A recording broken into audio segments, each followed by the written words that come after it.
Kasper বলে উঠল, আচ্ছা, সেজিলের সাথে কিছু হয়েছে নাকি? আরে ভাই, তোরা দুজন এমন কেন বলতো? তোরা দুজন নিজেদের সাথে যত ঝগড়া করছিস, আর আমি তার একগুণও আমার গার্লফ্রেন্ডের সাথে ঝগড়া করিনি। কথাগুলো বলতে বলতে ক্যাসপারের ফোনে রিংটোন বেজে ওঠে। মোবাইল স্ক্রিনে ভেসে ওঠে স্বজন ডাটা নামটা। তা দেখে ক্যাসপার জায়েদকে ফোনটা এগিয়ে দেয়।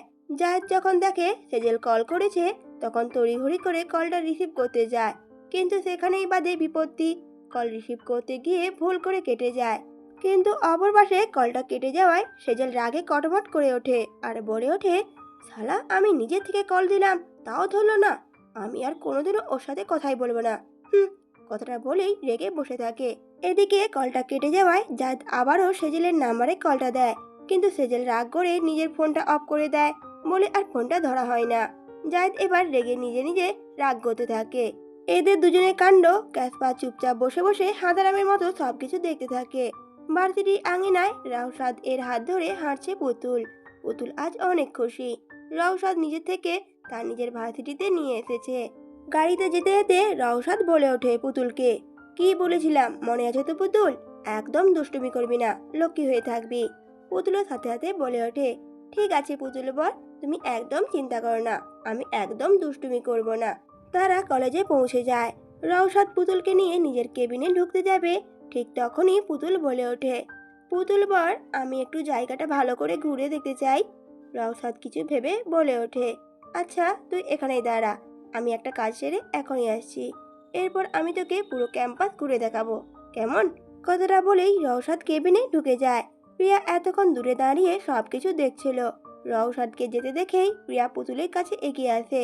পুতুল কিছুটা অবাক হয়ে ফ্যাল করে প্রিয়ার দিকে তাকায়। প্রিয়া পুতুলকে জিজ্ঞেস করে ওঠে, এই মেয়ে, রওশন স্যার তোমার কে হয়? পুতুল সাথে সাথে বলে ওঠে রেগে, আমি কেন বলবো তোমায়? তুমি তো পচা একটা মেয়ে, আমি পচা মেয়েদের সাথে কথা বলি না। প্রিয়া সাথে সাথে বলে ওঠে, তুমি জানো তোমার জন্য আজ আমাকে এই ভার্সিটি ছেড়ে চলে যেতে হচ্ছে? কতটা কষ্ট করে স্কলারশিপ পেয়ে আমি এই ভার্সিটিতে ভর্তি হয়েছিলাম, কিন্তু তোমার জন্য এক নিমেষে সবকিছু শেষ হয়ে গেল। কথাটা বলে ছল ছল চোখে দাঁতে দাঁত পিষে বলে উঠল প্রিয়া। প্রিয়ার কথা শুনে পুতুলের খুব মায়া হলো। পুতুল অনুশোচনা স্বরে বলে উঠল প্রিয়াকে, আমি তো কিছু করিনি আপু, তুমি তো শুধু শুধু আমাকে মেরেছিলে। কেন মেরেছিলে বলো? আমি তো তোমায় কিছুই করিনি, তবুও তুমি আমায় মেরেছিলে। প্রিয়ার সাথে সাথে বলে ওঠে, তোমার ভুল এটাই ছিল রওশাদকে নিজের বর বলা, আমি এটা সহ্য করতে পারিনি। পুতুল সাথে সাথে বলে ওঠে, কেন? আমি আমার পুতুল বরকে পুতুল বল বলেছি, তাতে কি সমস্যা? প্রত্যুত্তরে এবার প্রিয়া বলে উঠল, সমস্যা? সমস্যা তো অবশ্যই আছে, কারণ আমি রওশাদ স্যারকে ভালোবাসি, খুব ভালোবাসি। আর রওশাদ স্যারের নাম অন্য মেয়ের মুখে শুনলে আমি তা সহ্য করতে পারি না। কথাটা শোনা মাত্রই পুতুলের মুখের ভাবভঙ্গি পরিবর্তন হয়ে গেল, কঠোরে পরিণত হয়। পুতুল রাগে নিজে হাত মুঠো শক্ত করে ফেলে। কোনো আগাম বার্তা ছাড়াই পিয়ার ঘাড় অবধি পড়া চুলগুলো দু হাতে মুষ্টি করে নিয়ে জোরে টেনে ধরে।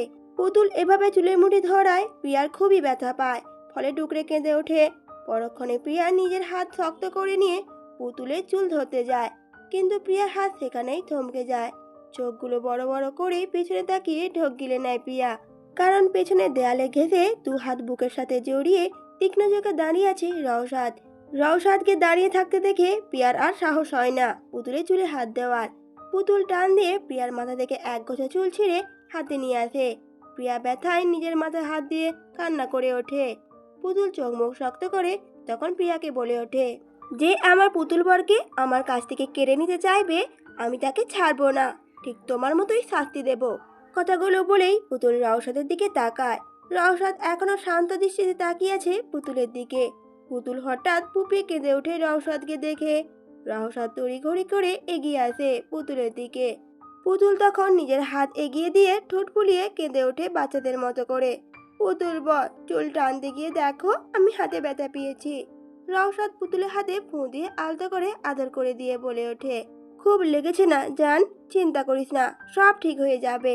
এরপর রাউসাদের সামনে থাকা প্রিয়ার দিকে এগিয়ে গিয়ে দাঁতে দাঁত চেপে বলে ওঠে রাউসাদ, আমার পরীর যে ক্ষতি করার চেষ্টা করে আমি তাকে পরপারে পাঠাতেও দুবার ভাবি না। তবে কি জানিস, আমি মেয়ে মানুষের গায়ে হাত তুলি না, তাই তুই আজকে বেঁচে গেলি।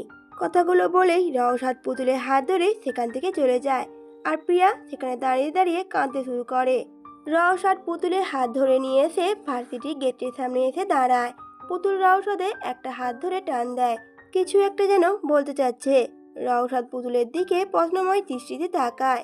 পুতুল রওশাদকে একটু নিচে হতে বলে কানে কানে কথা বলবে বলে ওঠে। রওশাদ নিচু হয়ে কান পাতে কথা শোনার জন্য। পুতুল তখন পিছপিছ করে বলে ওঠে, পুতুল বর, আমি কিন্তু ওই পচা মেয়ে না। আসলে ওই আপুটা পচা পচা কথা বলছিল, ও নাকি তোমাকে আমার কাছ থেকে কেড়ে নেবে, তাই আমি ওকে পানিশমেন্ট দিয়েছি। বাবা বলে পচা মানুষেরা পানিশমেন্টের যোগ্য। পুতুলের কথা শুনে রওশাদ হেসে দেয়। পুতুলের নাকে আলতো করে চিমটি দিয়ে বলে ওঠে, আমি জানি তো তুই পচা মেয়ে না, তুই তো আমার গুড গার্ল, আমার পুতুল পরি, আমার লক্ষ্মী পরি। রওশাদের কথা শুনে পুতুল খিলখিল করে হেসে দেয়। এরপর রওশাদ পুতুলকে নিয়ে গাড়ির কাছে চলে আসে। দরজা খুলে দেয় পুতুলকে, ভিতরে ঢুকতে বলে। পুতুলও গুটিসুটি পায়ে ভেতরে বসে যায়। রওশাদ গাড়িতে ওঠে, গাড়ি স্টার্ট দেয়। রাত 7টা। রওশাদ পুতুলকে ওষুধ খাইয়ে ঘুম পাড়িয়ে দিয়েছে, আর তারপর নিজে অফিসের কাজ করতে থাকে ল্যাপটপে সোফায় বসে। হঠাৎ পুতুল ঘুমের মাঝে জোরে জোরে কান্না করে ওঠে। রওশাদ তাড়াতাড়ি করে পুতুলের কাছে গিয়ে জিজ্ঞেস করে ওঠে ব্যতিব্যস্ত হয়ে, কি হয়েছে পরি, কাঁদছিস কেন? কিছু দুঃস্বপ্ন দেখেছিস?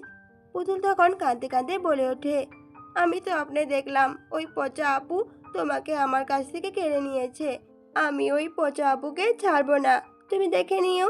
তখন রওশাদ পুতুলকে নিজের বুকে জড়িয়ে ধরে সান্ত্বনা সুরে বলে ওঠে, আমাকে তোর কাছ থেকে কেউ আলাদা করতে পারবে না পরি, তাই তুই চিন্তা করিস না, ঘুমিয়ে যা লক্ষ্মী মেয়ের মতো। পুতুলও সাথে সাথে বলে ওঠে, তুমি আমার সাথে থাকো পুতুল বর, আমার ভয় করছে। কথাটা বলেই রওশাদের গলা জড়িয়ে ধরে পুতুল। রওশাদ এবার পুতুলকে সেভাবেই কোলে তুলে নেয়। পুতুল দুপা শক্ত করে রওশাদের কোমর জড়িয়ে ধরে, আর দু হাত দিয়ে রওশাদের গলা আঁকড়ে ধরে। রওশাদ সোফায় বসে আছে পুতুলকে নিয়ে।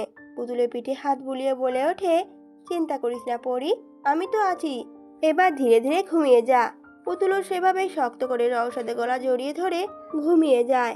রওশাদ চুপচাপ বসে ল্যাপটপে কাজ করতে থাকে এক হাত দিয়ে, আর অপর হাত দিয়ে পুতুলকে ধরে রাখে। এভাবে রওশাদ কাজ করতে করতে 10টা বেজে যায়। রওশাদ নিজেও কখন যে লম্বা হয়ে শুয়ে ঘুমিয়ে গিয়েছে তা নিজেও জানে না। পুতুল এখনো রওশাদের বুকে মুখ লুকিয়ে ঘুমিয়ে রয়েছে। পুতুল পিটপিট করে চোখ খুলে উঠে বসে রওশাদকে ঘুমিয়ে থাকতে দেখে মুচকি হাসে। এক আঙুল দিয়ে রওশাদের ঠোঁটে বুলিয়ে ছোট্ট করে চুমু খায়, পরে নিজে নিজেই লজ্জা পেতে থাকে।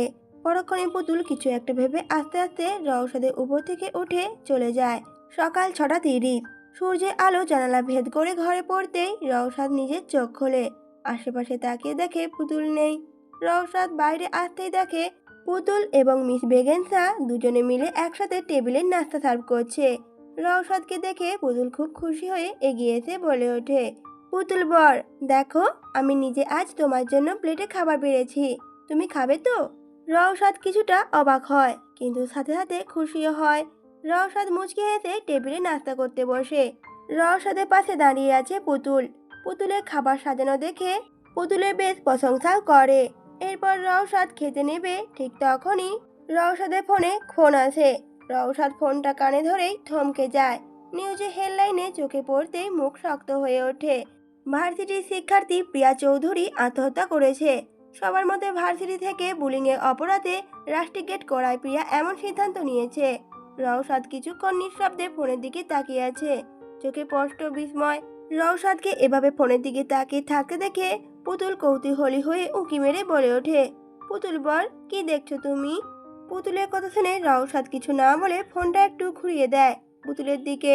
পুতুল ফোনে নিউজটা দেখে ছটকা মেরে চুপ হয়ে যায়, মুখে অবাক ভাব। কিছুক্ষণ অবাক হয়ে তাকিয়ে বলে ওঠে পুতুল, এই তো সেই পচা মেয়েটা, প্রিয়া আপু। রওশাদ ধীরে ধীরে মাথা নাড়ালো, তারপর নিচু গলায় বলল, হ্যাঁ ওই। পুতুল মুখ কাচুমাচু করে বলে ওঠে, ইস, আপুটা এমন কেন করলো? আমার ওই আপুকে পানিশমেন্ট দেওয়া কাল উচিত হয়নি, বলে পুতুল কাঁদতে শুরু করে দেয়। রওশাদ পুতুলের পিঠে হাত বুলিয়ে দিয়ে বলে ওঠে, কাঁদিস না পুতুল পরি, তোর এতে কোনো দোষ নেই, তুই তো আর কিছু করিসনি। পুতুলও তখন সাথে সাথে মাথা নেড়ে সম্মতি জানায়। কিছুক্ষণ পর পুতুল সোফায় টিভিতে বসে কার্টুন দেখছে আর হাসছে। আর রওশাদ হাতে একটা গরম কফি নিয়ে চুমুক দিতে দিতে জানালার দিকে তাকিয়ে থাকে। হঠাৎ রওশনের চোখে পড়ে ওয়াশিং মেশিনে এক কোণে পড়ে থাকা দলামলা করে পড়ে থাকা একটি টি শার্ট। রওশাদ সেটা বের করে হাতে নিয়ে অবাক হয়ে যায়। পুতুলকে জিজ্ঞেস করে, পুতুল পরি, এই টি শার্ট তো তুই কাল রাতে পরেছিলি, তাহলে এতে এত কাদা আসলো কি করে? পুতুল সোফায় পিছন থেকে উকি মেরে রওশাদের হাতে টি শার্টের দিকে তাকায়। কিছুক্ষণ তাকে থেকে বলে ওঠে, আমি তো জানি না পুতুল বর। রওশাদ বেশ অবাকই হয়। পরক্ষণে টি শার্টটা রেখে বলে ওঠে,